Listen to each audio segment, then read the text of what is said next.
Buongiorno, buon pomeriggio e buonasera amici GT Ferro Team. Oggi siamo qui a Villa dei Leoni. Perché? Perché in questi giorni e ancora per pochi giorni, aggiungerei, quindi approfittatene, ci sarà una mostra di un artista che non tutti conoscono, ma chi lo conosce sa quanto sia veramente bravo, che è esattamente Vittorio Basaglia. Qua infatti è stata fatta una piccola raccolta da dei collezionisti privati e non di alcune delle sue opere, diciamo con il maggior lustro che sono riusciti a raccogliere per poter fare questa mostra in suo onore.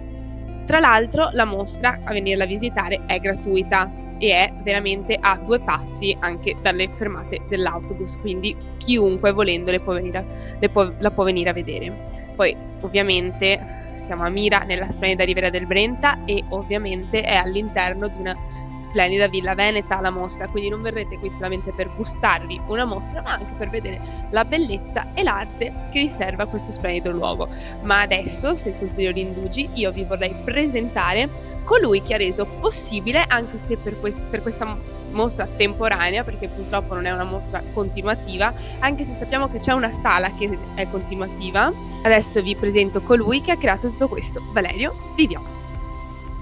Buonasera a tutti, sono appunto il curatore di questa mostra di Vittorio Basaglia, intitolata Di streghe e altra umanità dolente, proprio perché Basaglia è un pittore veneziano nato nel 1936 che ha operato sia a Venezia, sua città d'origine, ma anche a Milano e in molte altre città italiane e anche europee, e essendo vissuto appunto soprattutto attorno alla metà del Novecento, e la sua formazione risale agli anni 50 e poi 60, il periodo vissuto l'ha portato a realizzare delle opere sia di scultura che di pittura particolarmente attente alla dimensione umana, attraverso forme di realismo ma anche attraverso forme di allegoria che in qualche modo invitano a riflettere sui mali dell'umanità e sui mali della società. Per cui non si tratta di un artista, come dire, a volte poco piacevole, si tratta di un artista a volte poco piacevole,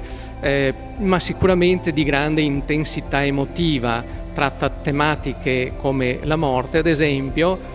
non tanto per caricare questo aspetto, ma perché è un'ineluttabilità che chiaramente lui ha sentito in modo particolare e significativo. La mostra è organizzata su 2 piani della villa. Al piano superiore ci sono prevalentemente dipinti, sono 4 sale, una sala, come è stato accennato prima, è permanente e ha dei lavori che in qualche modo sono stati realizzati appositamente nel 1984 in quanto ispirati da Tiepolo. Quelli che state vedendo qui alle mie spalle sono delle ottime riproduzioni di affreschi tiepoleschi, attualmente invece collocati in un museo francese, il museo Jacquemart-André, perché venduti alla fine dell'Ottocento dall'allora proprietario Omero,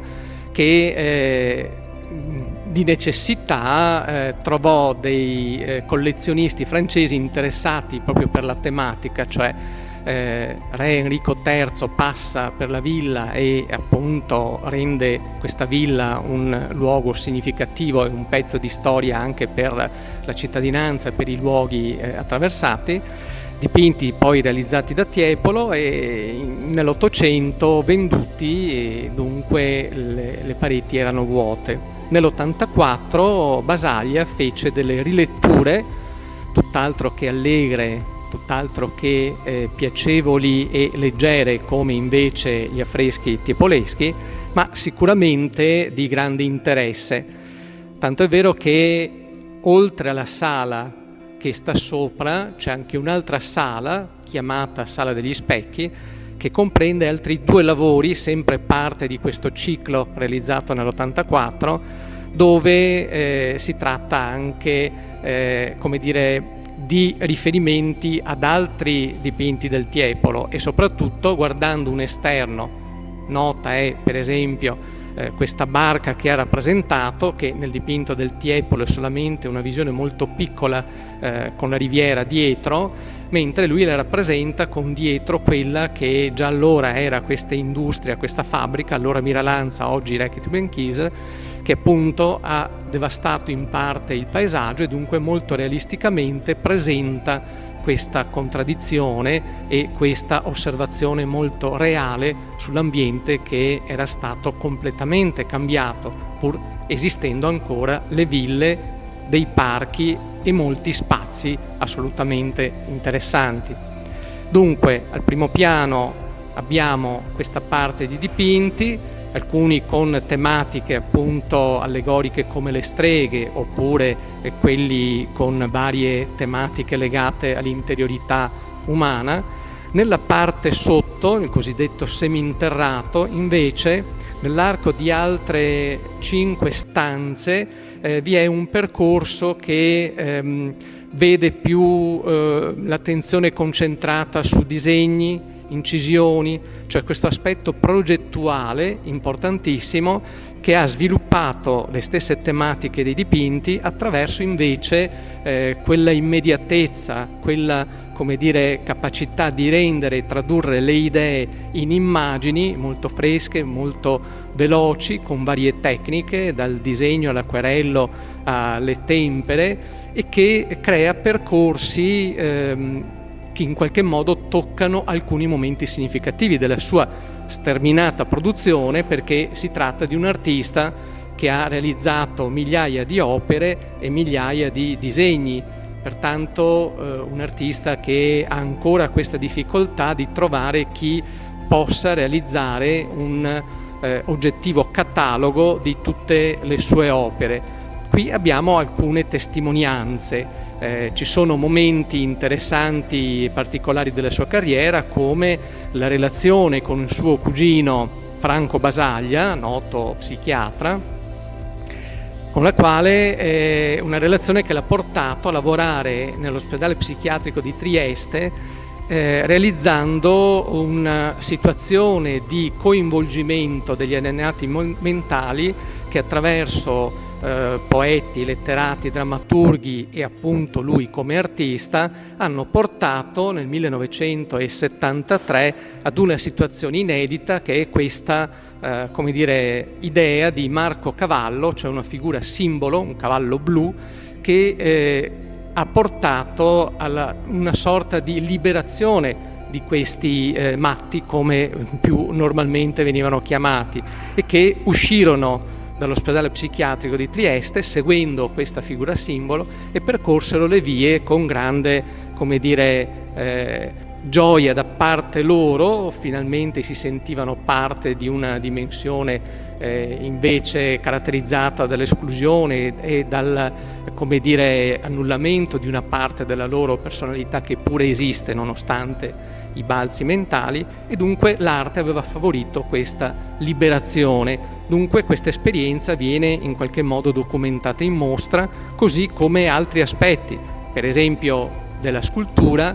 abbiamo solo piccole sculture, solo 6, ma significativamente in qualche modo testimoniano di questo dubbio che aveva l'artista se essere più scultore o essere più pittore. Dubbio che non risolse mai, perché alternò sia una tecnica che l'altra, anzi in uno dei lavori che troviamo sotto della mostra vi è anzi la testimonianza di un'opera bidimensionale con delle figure che sporgono, che fuoriescono dalla superficie di quello che a rigore non è né un dipinto né una scultura, è un bassorilievo o altorilievo, che dir si voglia, che in qualche modo mescola queste due soluzioni, sia la pittura che evidentemente la parte tridimensionale, e così come altre esperienze che lui ha fatto legate a svariate tematiche, molto attento a dimensioni letterarie. Ha lavorato per le poesie, ad illustrare le poesie di Rimbaud ad esempio, oppure ha lavorato per creare una cartella legata a Baffo, noto poeta che chiaramente lo aveva particolarmente interessato, e così altri aspetti della sua personalità che l'hanno portato a realizzare opere anche diversificate, con uno stile che parte all'inizio dallo stile realista fino agli anni 60, poi lentamente questo fiume pittorico si trasforma non tanto in una pittura informale quanto in una pittura tra l'espressionismo e forme di, come dire, immagine molto torturata, molto articolata, come dire, deformata proprio da questa violenza del gesto, fino ad arrivare negli anni '80 a ritrovare una sorta di suo nuovo ordine, a partire da certe esperienze picassiane che lui aveva sempre tenuto in considerazione, ma che in questo caso lo fa prendere una strada considerata per l'epoca, come dire, non innovativa e come dire, stranamente legata ad altre epoche, che è una sorta di post-cubismo picassiano, dove la frantumazione delle figure in qualche modo segue e insegue la frantumazione degli aspetti interiori e spirituali delle tematiche svolte. Per cui tutto ciò che accadeva nella società dell'epoca lo vedeva interessato e impegnato anche politicamente proprio a sostegno di tutte le diversità, di tutte le differenze, e pertanto ebbe anche dei momenti di pittura letteralmente legata a un impegno sociale, ma alla fin fine lui preferiva un impegno che passava attraverso allegorie, simboli e scelte tematiche che indicavano dei percorsi molto più complessi. Per cui la sua pittura ha anche, e la sua scultura ha anche momenti diversificati che lo porteranno per esempio a far prevalere tutto ciò che è struttura plastica, a differenza del colore, che pur essendo veneto, pur amando Tiepolo, infatti è lui che ha scelto di rileggere il Tiepolo, amando Tintoretto, amando Tiziano, Veronese, tutti i veneti, in realtà troviamo delle sue dichiarazioni nelle quali praticamente dice che il colore per lui non è di grande interesse, gli interessa il segno, la forma, il volume, tutto ciò che dà una solidità all'immagine, e pertanto tenderà a desaturare il colore, privilegerà spesso quasi il bianco e nero, anche se in alcuni lavori si vede chiaramente la sua abilità nell'uso anche della materia pittorica, degli accostamenti, però la sua scelta è altra. In questo, diciamo, si può avvicinare a un'esperienza perfino tedesca, luogo dove lui ha anche operato, ha fatto delle mostre, tanto per dire, tra i suoi punti di riferimento ci sono artisti tedeschi come Dürer, ad esempio, ha riletto Il Cavaliere della Morte e il Diavolo, che è un'incisione molto nota, e l'ha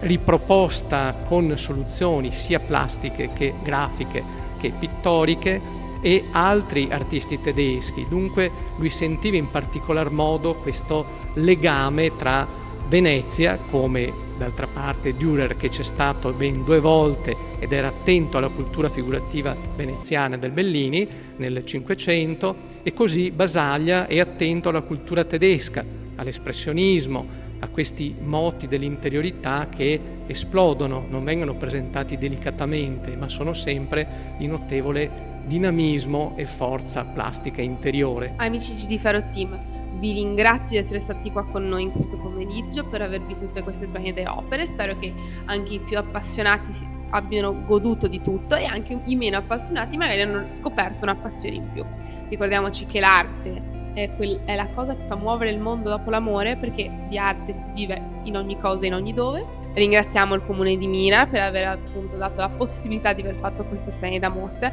Ringraziamo Valerio, ringraziamo anche Vittorio, che nonostante non ci sia più ha creato lui tutto questo, e Valerio che l'ha portato a noi per poter finalmente poterci godere anche noi di quest'artista che sinceramente io l'avevo sentito ma non ero mai riuscita a vederlo, e io comunque sono una persona che è abbastanza appassionata di arte, però a livello visivo non ero mai riuscita a vederlo, avevo solamente sentito nominare. Quindi aver potuto vedere delle opere dal vivo, aver conosciuto la storia poi da un intenditore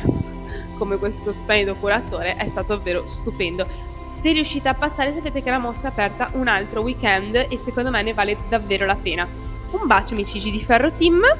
e io e Valerio vi salutiamo. Vi aspettiamo numerosi il prossimo weekend.